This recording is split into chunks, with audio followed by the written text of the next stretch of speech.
Matamgi Manipuri Wari channel asibu tabiriba khwai pumnamakpu taramna okjeri ngasisu mahausangum Kaothokpa Tamloba mari suba tangkak amok puduna lakjeri mayam punna taminarasi Kaothoklo yandi lapthoklo yandi ifamdagi chatkhro yandi magi saktam madu ningsinglanu yandi nupi mabu aduk nungsijaruba oiramani Thiyam puba nupani Tabaklom da mai onsin nupi magi wakhaldubu kaothoknaba hotnajabani adubu taibang sima mapuna yadabra nupi maga thengnaru cho haidana insinma malido adubu nupa mana tuina majina sonjaba wahaidi nupi magi wakhal ningsinganu mabu Kaothokpa Tamloba haimba wahai matek asima khaktani ngasidi meeting lay haidana school sudingana tharakpani Sadra mayamdo hanakre ayambana adubu jaldi mabu loba lakpa ngaiduna leire Sir Prakash te mayum lomda pau pikhrabani adubu sadra ayamba hanakrabasu mabu loba di lakre heri hoy kangudu lang dana thoragli Lejal mathanda tumin get mayadu da leplaga leibadu ubada Jupiter na hairei ay lejal ni bay Tony na khara gyan tabo ibana Game hire Rushko, Principal na waring tharido Karkizo. Handaka mo court kanaradi school ay tanthor pa soyro. Harry na Tony kiwado tubat kak talaga chehelle e. Hay, taning jati budro. Asigi no pipet pet law bishinani. Ay ki mai da nakan yelong kupak na thaki bado. Nuiri chena do phangda bani da khanglamui.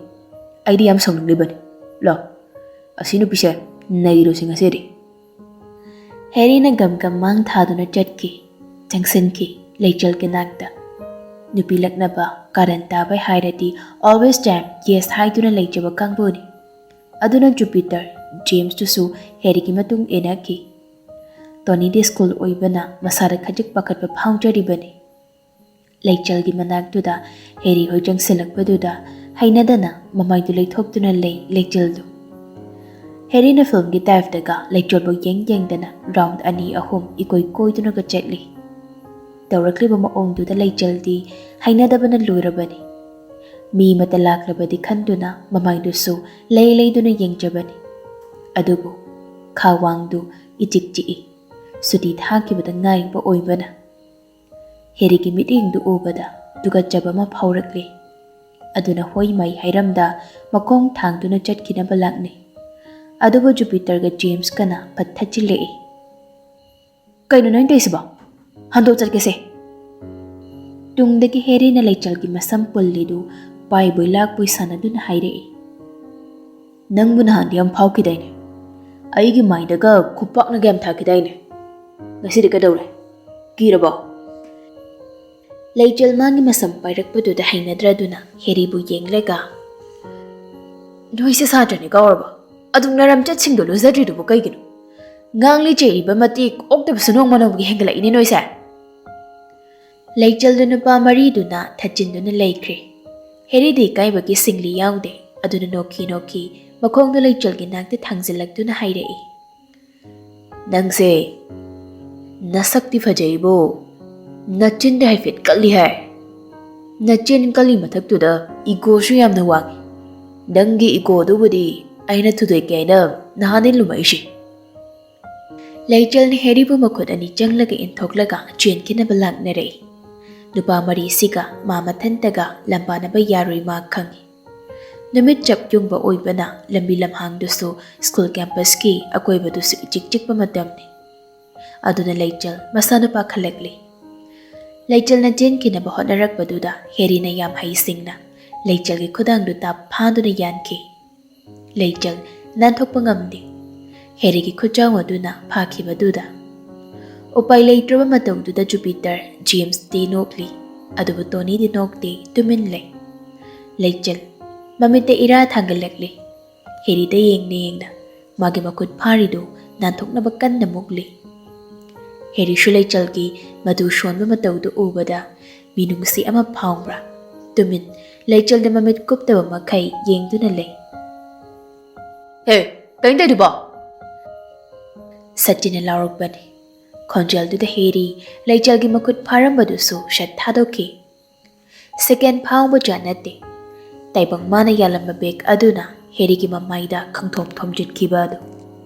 Heri Maning Handuna Lemaida Tushinduna Tai. Punabagi ready Leramba Jupiter James to Jensin Nerakli. Dupani to the Shajin Lankomba Peter Makoyom Jangduna Pazana Matau Tobikre. Tony di Pakatba Kiba Anipun Sinduna Hoi Launduna Kaptana Chienkre. Taibang Sound Heribu Mamaida Kutum na Hanjin Tajinda Duna Puri. Heri Shumakut Hale Tumin Late. Aduba Taibang na Karahena Ngamlap Jetpa Oitbana Heri Shutina Sokli. Laijalgi Kudang Pang Kiba Makut Adu School Kumoko Kayu Sini Nani Kangdana Pungyeta Nesili. Joinaduna Heri Kana Launduna Joinadu Kangli. Mataudu Yengba Ngam Deleja Kaplidu Pajalaga Taibang Inagda Jensen Taibang Bukami. Taiba, to oyari. Adubain tau. Liap oyari ba? Bisi ba dari am talipo me. Taibang Laijal na hari du tadi. Heriki makutu shuru makongduna naiduna le. Laptang no oja mana laure Meeting loy na raglabra khangde. Oja matang thorak nari. Laijal di hena pakat kibana hik jingba makai. Makuna mamai komduna kap thorak le. Laijal ki driver oiba lukhoishu yok select le. Tawram liba mataududa ita tahana jen select na phonari singdu khamdok na bahotne. Oza mayam du jen select na angang singdu phanjele. Heri, Jupiter, James si kharathi na sokle. Taibang hoi kangbu na yam sokpa oide. Adubu pulap oina sokli singdu first aid pi na ba anakpa clinic amada mahay oja singdu na jenbi. Numitu ki thongdok du na school du mawawa langne. Taibang khoi ki kangbu, Heri khoi ki kangbu adu thamagi oina suspend tawkre. Parents kauduna macha singbo yam thi na jaiki. Laijal ki maram na thongdo tu thokki bani haidana school ki satra satri mayam duna Laijal ubaga jibon wari yam sane. Laijal ikai haidana school kaw haiba yandre. Habdama mukti Laijal su school lepki. Ahingi pung baro helak ladu phauba machanupa ngauba duna mayumda hanjelakti haidana ngairi mama mapawai bani do. Mangol dari du da phamduna mathasana macha halakpa ngaiduna leibani. Langlen di majagi khanbada illiba inafi duna mapi tethok duna kapje. Surjitna magi nupi da yenglaga cheire oina dum. Taning de ko mama. Pum na ma se. Nang na chabulu na chana tawrubadagi shweriba ngaktani. Haujikti kari sare se. Ai sumi mang phamle dana. Numitu da principal duna nganglak jerakhiba mayam do. Ai ikaroi na khambro. Ai bu macha warak ta basu tahan. Mama. Na chanu pa se am patren hey. Akoi na mabu am tang yaujabani haidana nungshina nan ra thamlubagi mahai ngasi phanglibase. Yam wali. Akoi ni mimang phamgadaba. Haujik su theng na si phawba hanjilak tu si yengudana. Asumay na mana ko ibo ot pasik ot ida ko. Mahagi khanbada ja aisha yam ware. Gyan khajik tarboy khalluban. Adubu karam na aina mabu warakada pasibo. Yare mama nang tumin leiro. Na cha se phatlu kyang na phataba. Taw gyang na tawbom yawri ne. Masi ki phattaba lam ta che. Masi hana semda kuma thau tai. Taibang do halaklaba male. Gate lom da horn tingkatana khongjile. Langlen nang hauraroi matagom haugatuna gate adu Jensen tuna hangdoklui. Gari achouba du thaujile aduga keres ta thaujin kre taibang na. Hida ngawa mali taibang do. Masado hairi lae. Angang mana tawrakliba moong mataushi mapauriba surjitti pran chakpada yari. Langlen majanupa da yenglaga haidaklami. Thaiba nangu wakal kitang dadi tau kitawrage. Imaoy sa nangi khanbada yung wari ni hay. Taibang tap na marol gado pairi khomlakli. Ima, ngasi do, ima na boyga kahaktang bulubani. Surti na saw na tingirklami. Nama na pase, mayam mangdo yon laga, nang ginungay pa si kayo. Pagtapik liba angang macha sunadri, nang kitang ngang mo da gyan pop tabi harabadi. Hana dagi hawno sudom ngang doon talay. Nang gise, tawgyang na tawbom siyawdi. Nama na pa ko si sikraga, nang pila dro, ha? Nachin na kumuni hey. Mapuroibana shaugalakpaduda langlena themjile. Yare se moi babu. Angang sauti nganglaga karisu kanaba phanglaroi. Hayeng ayuk oina ngangbba cheiningmado aduba ngangbiro cheibiro. Mama, nangna nachase manghanaba hotnabada achopa thongdang ama lawri. Class 11 da kariba mana hidaka phulda ngawdana laklibasibu masibu hongnaribra ha. Magise mama mapa oiba khoibu usitabani thai. Taibangna mamada konshinduna ngauri phairi tawna machina wa khara lolakli.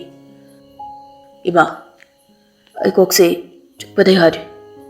Ai kirum phawda thinbiramuba. Mapamungna tingbi kama makai sauna jairi ngangli mayamdu manada hapta ngang thorakliba wanda da surjit sauna jensilakbani. Majada phuragi matango. Adubu langlena mapuroibadu inthoklaga hairakli. Yare se mapa. Anganga manaba hunade. Asawadu amukta tapthabiyu. Hairamlaga langlena machanupa wasambiduna pusenkre.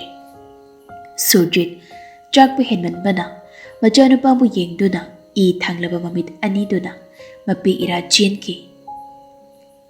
Thaudoksing adu ningsinglubada tasing taibang asidasu mamit ira chelami taibangdu. Mana angang oiringai mama mapani na magi khanbada kayagi matik wajarakpa ma haujiksu kaungri.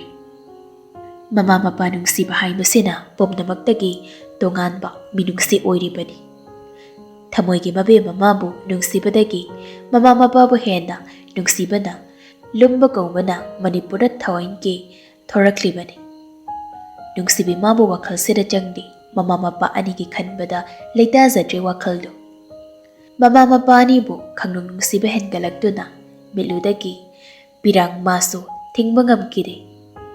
Mama mapa gi khonjal sakdam uraktaba chahi mapal helaklabani. Kanman khrenupa magi thamoise. Adubu ngasi itha thajada ingedama piramda mapagi khonjal ama taba phanghauda aroiba yahip tankre. Aduga mamabuna gyan tada ICU da leiri haiba pause dabada karamna maja oiba kanana khangduna leiba ngamgani. Haujiktada taibam pendabana masana masabu yamna waraujarakli. Adubu angakpa mana nungsibi magi khanbada Manipurdagi thawainki miramda laikhibani. Mama mapa hundoklam adubu haujik khodong thiwa thoklaba matam asidada mama mapagi khan maramda Manipurda thoraklibani nupasi. Lana khanbiganu nupa magi pendaba yamna leimankhiba oibana phireba silaukhibani. Kari pendabanu haibadi akhoishu khangba ngamdre. Adubu wari pumba khangnaba akhoi ngaiminasi. Numidangi pung 10 helakpadu waida taibang Manipur yaurakli. Hathu hospital lomda chelakli. ICU room duki mamangda lan khombaga Sunita ga leirami. Sunita taibang ubada kaptuna taibang ginagda jensinduna konsili. Nangkarigi bakjongna na laktabada. Ha, wakal thelida nang si taibang. Nang kinapabong na nangbo waning madakaya ni kaurang lang ba? Taibang mapira sintharakli. May thong tamna wamadadi haide. Sunita taibang na yinglaga namana siya nagpusodyakhibani. Nang moningi nang ikhonjal taningi haidana mataushik na ahiyang magamtire. Pao pumba sa tina damduna mangjong na nakhanglabani. Pendaba mayamduna khang mangamda puba thang mangamdri awaba wakhal jaklaba thamoyado. O khongo makai kapthokpadi ngamda thamoydo omchaknaduna mapi leptana sinthajay nupado. Mapagi asiba hakjang adu mokta leiri haiba taibang shukhangi. Postmortem ni mathau tade bom na panba oibana. Taibang na sa postmortem tawba haidu yadabani. ICU gi class na khazin ba thongjol da leptuna mama na oxygen thajinduna mamit uisinduna leiri wasakta madu yengje. Irata na thallaba mamittuna masing marangnana. Lan khomba mama na bagi matawdu yengba ngamjade masuma pitana. Taibanggi lengjomda pop thaduna mama na babu themjinbi wa amata haidrabasu. Taibangdi oina do mapi sintharakduna makhol thokna kablakli. Lankhomara mama na babu konsinbi. Sachinga mersiga sulakli. Kaplubagi sachinsu mama ipom hek pomi. Taibang mapi sentharidu makuna sachat nantoktuna Sachinda yenglagli. Sachin kapningbadu khangatkrabani. Adubu taibang ubada kapningbagi iholladu amuk lagli. Adubu kaparoyge khankri. Aduna kapningbadu khangjin taibangge nagda jangsilaktuna hairakli. Pabungge nagda jase. Hariba waduna taibang mapi itu lamhilake tawi. Chache haribadu morki maikairomdani. Mapa magi saktamdu amuktang oirambasu ujanaba haidana Sachina waphamadu hairakbani. Sangabadi numit aduda hotel aduda bomb fit tawrambadagi thawdokadu phajana thokibani. Kanana karigi tawrambano haibadi kanana su khangdri. Aduba sangaba lakliba mi ayambadi asokapan yawnare. Aduga miyoi kharamasu siba yawre. Thawdogaduna chongba scandal ama uihanki Manipurda. Mediada, TVda, newspaperda thawdok adugi maramna phong saba pau ama oiri. Laijaldi paungsi tambada mangajap mana kringakpada. Taibangdu karam taurungani, karam lelamgani haibagi wakhal seda wakhalu tumin layu yade. Phone da TV da ui, taibangi saktam madu. Mahausagi saktam ga yamna khetnana ui. Saktam da ubada icham chamba mi amagi maithong sumalamdre. Marau yamna laimba. Ubada kautak jaba haidu oiri. Sangkraba jahi kayagi tungda phone da oirabasu, TV da oirabasu nupamagi saktamasi uba phangjabada mamittagi pidu khamba ngamkiri. Laichal phamungduda masadu tasin khomjillaga phamtuna lei. Kaplabagi mamittu khajiksu jotli. Tanjaduda salangbagi call lai. Painingba poklude call duda yengpadang yengi. Call du fana kuinadi khingjarambani. Adubu paibidrabada call du datkri. Gyan taba salangbani. Laichana call pairaktrigi maram ama lairamgani khanduna call du hanjana tawshilakti. Adubu text amadi tharakpa mali. Laichal salangbagi text du yengi. Hayingam tawna she. Ibani guna famduda pung ahumda. Laichal phone du tapna thami. Matang du da changkhonbi. Machanupi kinagda changlakli. Laichal kinagda tapna pham thaduna. Machanupi bu yengdun hairakli. Mathoi, nangbu kaplabro. Kidorage, inamada hayose. Laichal manamagi matawduda nokfet tawreka. Kapti nama, mita kainom changi baini. Aina haidi shilang baga khatna sauna baga yawra sen. Yawde de nama. Ado ngai koni. Taibang haise nanga hana khangnarami. Akhoi thongal daga adum lami haise chumbro. Moi hotel na haine bom pokhai dena mioi kaya masin haido. Laichal da khumde mamai khajik non thaduna laiki. Kaigina nangna inamada taibangi maramda waring tadi dribade. Karamna lapna kibano da hayu inamada. Laichal da tapna inama angang oiringai wari nida. Angang oiringai gi wari do jingthoptuna haujik libado ai pamde. Inkhalakpa matamda ngahaki oina pungkoi koina kibani. Angang masal koina babu kain. Asing manung sinabani haina thaba yabasu natida. Shum matamda da mamingtagi oina koina bani haiduni. Ai nangki warise kok ama ingaw aduga kamaina silangbana nangamo. Silangba kaiga koina kibadi class 12 loibagani. Ai thoidokpa khandeda. Silangbana aingi yam khanbiri. Aingi damak yamna suwajarakpani madi. Hawjik sumangaidi aibu karaida kari soikini khanduna khungthang khuding sanabi. Silangbana aibu thamoi sangna nungsi haibase aisu khangi nama. Changkhon bisu gyana mata andrabani tawrido. Yumsida mau oina lakpadi jahi mari phaji lagli. Laichal kadumaksu pulli wari sanai. Yamna jana jayani si. Ningol ka mau ka oirabasu. Adubu nomata laichal na taibang haiba mingsi laichal ka chimbali palakhidre. Changkhon bisu makhan tandre. Khangning bakhari dilairi. Adubu kona matang chabada tapna hanglake khanduna hairakli. Inamana lakli base chak chasena ko walaklin. Inamadi ka wakaw thoklure. Makhada lakmanden hairamani. Lao lao chathorase mathoi. Laichal chaning je haiga tawbani. Adubu manamana hena chigna khrani khanduna phamlambadagi hawgalakli. Inkhalakpa matamgi thingaw lengaw ngahaki koina bani. Angang oiringai gi nungsinabani haina jinda irai laina haidokpa oiragasu nungsi maichak aduna hawjik phawbudi maiwairi bani. Matamdugi nungsibadu kaungba ngamda. Thamoida chaina kaya piba lepdri.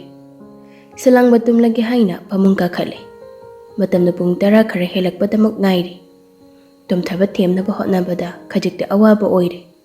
Phana kuina tumthaba yadraba matung leichela call tawke haiduna phone da lami. Tanja dumaktada ahoba nangmai makhol ama take. Amuktang natte makholdu ani ahumlakni. Makholdu masu inak-nakna yamnakna tamaduda silangba mamit manado chap yungi. Pungso yamna thingba natribanina thoklaga yengosira khalli silangbado. Adubu police ta hana paung pirage khanduna call tawsili. Paikhalle inspector oiriba Sachinsu. Kailere. Akoi somda nangmai makhol khardari. Aina chingna makhalere. Ngaklak pigera. Norom dara makholdo. Ai sai fete ta khilaki na khalini. Uche ka poiram madrana khalaba. Hawjikan de nangmai loina painare dana. Ado matam pate akoi langna batauge. Silang baso hoy haiduna call thame. Aduga magi rumdagi thorai.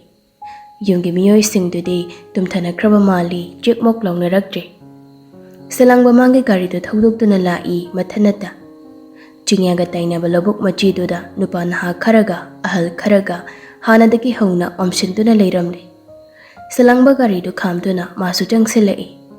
Asiba hakjang ama taaduna leiridu ubada silangba chingnana changsindabida khongdagi ton phauba tu chungkiba khanghaude. Mamit manado lauthokduna machina tapna sonki. Peter. Ngayaki matung police kari masu yausilakli.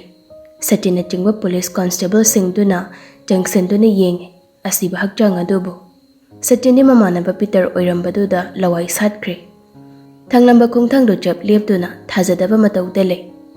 Salangbaso satingi matawduda satingi nagda jangsen tapna hairakli.